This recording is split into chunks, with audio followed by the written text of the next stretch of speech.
성남시의 유서 깊은 조직폭력배, 국제마피아파. 이른바 국제파라 불리는 악명 높은 범죄 조직입니다. 이들은 80년대 후반 결성되어 90년대에 들어 본격적으로 세력을 키워갔습니다. 업소 보호비 명목으로 지역 업소들로부터 돈을 뜯어내거나 불법 카지노, 성인 PC방, 건설 현장 이권 사업, 사채업 등 다양한 범죄 활동에 손을 대며 몸집을 키워왔죠. 성남 내 여러 조폭들과 대립하던 국제파는 2000년대 초 성남을 완전히 장악하며 최대 범죄 조직이 됩니다. 그렇게 국제파는 성남 구시가지와 분당 신도시를 중심으로 각종 유흥업소와 불법 도박장 등을 독점했고 성남 내 건설 현장의 주요 이권에 개입해왔죠. 그리고 지금 더불어민주당의 대선 후보인 이재명이 이 범죄 집단 국제파와 직간접적인 관계가 있다는 이야기 다들 한 번쯤 들어보셨을 겁니다. 이번 영상에서는 객관적으로 확인된 팩트만을 바탕으로 이재명과 이 조폭들의 이상한 관계에 대해 짚어봅시다.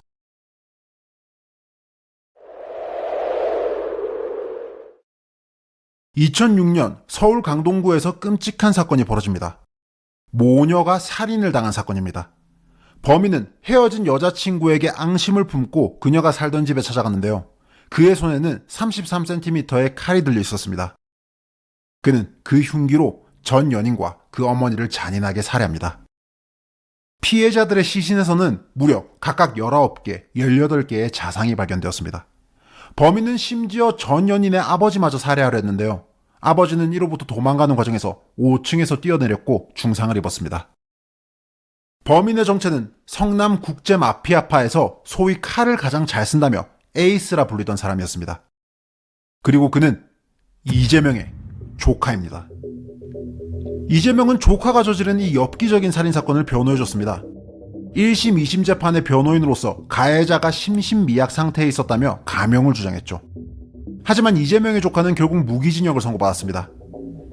이 사건만으로도 매우 놀라운데 빙산의 일각일 뿐입니다.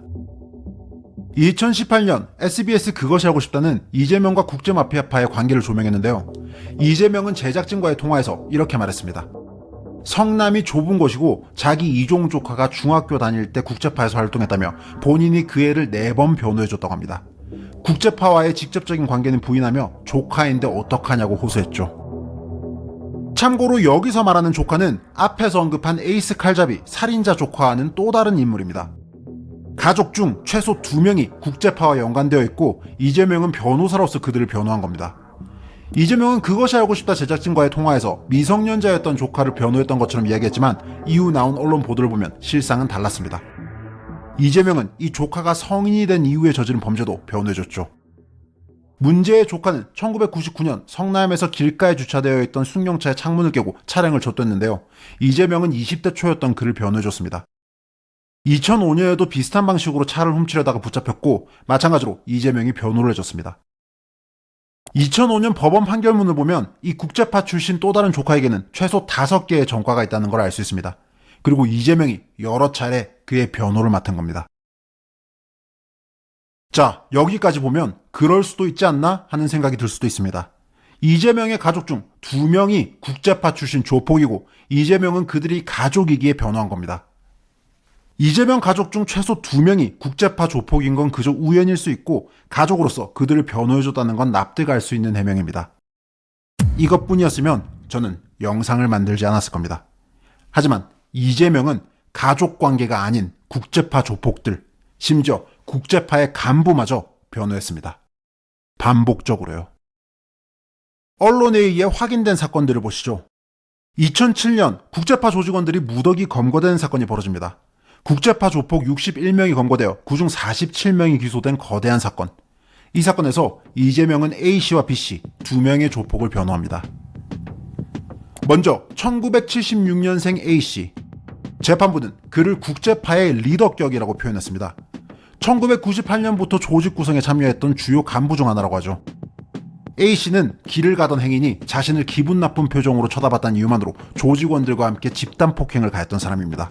쇠파이프, 벽돌, 깨진 유리 조각, 가판대 등 온갖 흉기와 물건을 동원해 끔찍한 폭력을 저질렀던 사람이죠.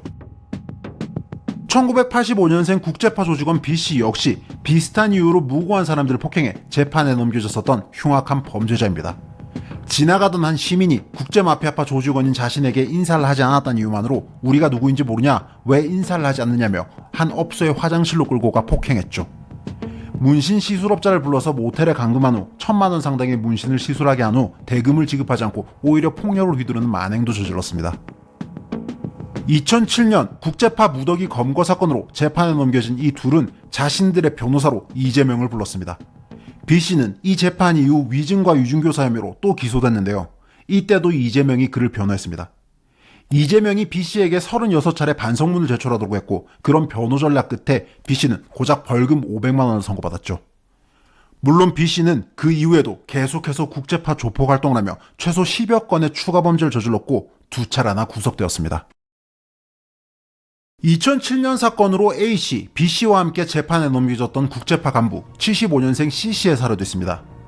당시 이재명은 C씨를 직접 변호하진 않았는데요. 언론에 의해 C씨가 주목을 받은 이유는 성남 국제파 출신 조폭들의 소셜미디어 등에서 C씨가 이재명을 비롯해 이재명의 측근 정치인들과 여러 차례 사진을 찍은 게 확인되었기 때문입니다.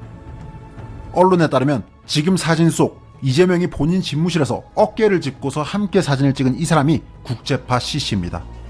이 말고도 이재명과 함께 찍은 다른 사진이 있죠. 한 페이스북 이용자는 이재명이 단식 농성을 하던 때 C씨가 이재명 경호를 하고 있었다면서 고마움을 표하며 사진을 찍어 올리기도 했습니다.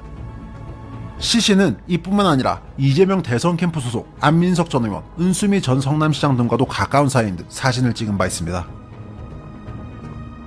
이렇듯 이재명은 변호사 시절 여러 차례 국제파 조폭들을 위해 일했습니다.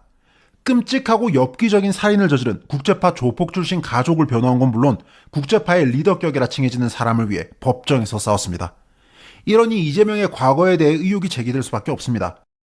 범죄 영화에 나오는 그런 조폭 전담 변호사 출신이 아니냐는 말까지 나오죠. SBS 그것이 알고 싶다 제작진이 이재명에게 이런 의혹에 대해 물었을 때 이재명은 이렇게 말했습니다. 당시에 그 사람들이 자기는 조폭이 아니라고 주장을 했다고요. 이재명 본인은 억울함 없는 사회를 위해서 노력했는데 억울하다고 하는 이 사람들을 내칠 수가 없었다고 말했습니다. 전혀 납득할 수 없는 변명이죠. 이재명이 조폭들을 변호한 시점에 이들에게는 이미 폭행죄 등 중범죄 전과가 있는 상황이었습니다. 게다가 본인이 변호한 조폭 사건에서 유죄를 받은 사람을 이후에 또 변호를 해줬습니다.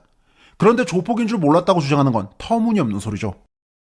이렇게 살인자를 비롯해 조폭 간부까지 변호했던 이재명은 이제 와서 본인이 과거 인권 변호사 활동을 했다고 주장하고 있습니다. 참고로 이재명이 성남시장이 되기 전까지 2001년부터 2009년까지 변호한 형사사건 중 확인된 인권 변론은 단 하나도 없습니다. 언론이 판결문 30건을 입수했는데 그중 20건 이상이 살인, 강간, 폭행, 횡령, 사기, 음주운전, 문서위조, 성매매 알선 관련이었습니다. 가족이 국제파 출신이고 국제파 간부를 포함해 반복적으로 조폭들을 변호하고 심지어 조폭 출신들이 정치인 이재명 주변을 어슬렁거리며 여러 차례 사진들까지 찍힌 상황.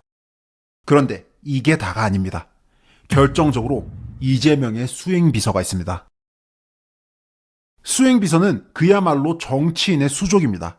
단순히 정치인의 차를 몰아주고 심부름을 하는 걸 넘어서서 정치인 바로 옆에서 모든 일정을 함께 소화하며 손과 발 역할을 하죠. 정치인의 공무는 물론 전화통화부터 만나는 사람, 사적인 일까지 그야말로 일거수일투족을 지켜보고 보필하는 만큼 정치인은 본인이 가장 신뢰할 수 있는 사람, 보안이 확실한 사람을 수행비서로 채용합니다. 이재명의 수행비서 김씨는 2014년 이재명이 성남시장이었던 시절부터 함께했는데요. 이재명이 2018년 경기도지사에 당선되자 김씨는 경기도청 지사실 의전비서에 채용되었고 이후 이재명이 20대 대선에 출마하자 비서직 사표를 내고 이재명 캠프에서 활동했습니다. 심지어 대선 이후 이재명이 당대표가 되었던 2022년 말에는 민주당 국장급 당직자로 채용되기까지 했죠. 이 과정에서 내부 공고도 없었다고 합니다. 민주당의 한 관계자는 언론에 이재명 대표 취임 이후 갑자기 김씨가 채용됐다며 측근 특혜 관련 의혹을 제기하기도 했습니다. 바로 이 수행비서 김씨에게 전과가 있습니다. 그는 2009년 폭력행위 등 처벌에 관한 법률 위반으로 기소되었죠. 집단 흉기 등 상해 혐의였습니다. 그는 징역 6개월에 집행유예 1년을 선고받았는데요. 바로 이 사건에 성남 국제마피아파가 엮여 있습니다. 2007년 국제파는 성남 분당의 한 오피스텔 용역 업무를 빼앗기 위해 폭력 사태를 일으켰는데요. 김 씨는 이 사건에 가담한 혐의로 기소되었습니다. 김 씨는 기존 보안용역 업체가 철문을 잠그고 저항하자 철문을 뜯어낸 후 그들을 끌어내 집단 폭행했습니다.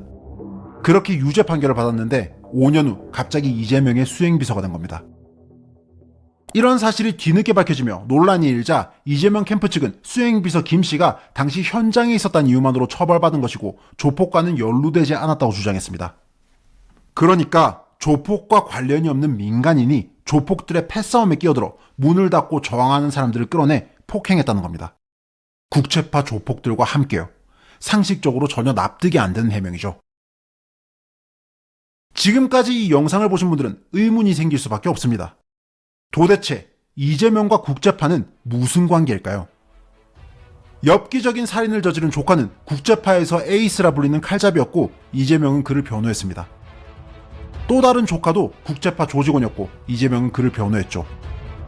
뿐만 아니라 국제파의 리더도 변호했고 조폭 사건으로 유죄를 받은 범죄자를 반복적으로 변호하기도 했습니다.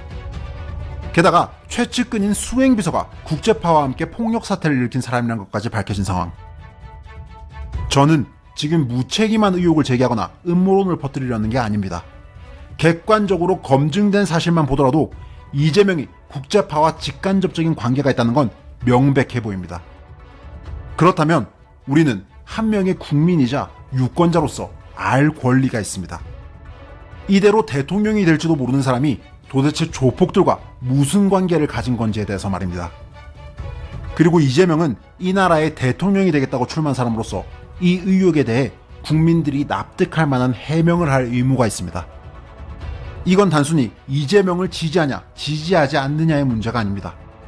대한민국이라는 나라의 수준에 관한 문제입니다. 추악한 조폭 관련 의혹을 가지고 있는 사람이 이에 대한 납득할 만한 해명 없이 대통령 자리에 오른다는 건 결코 있어서는 안 되는 일입니다. 그게 상식입니다. 우원재였습니다.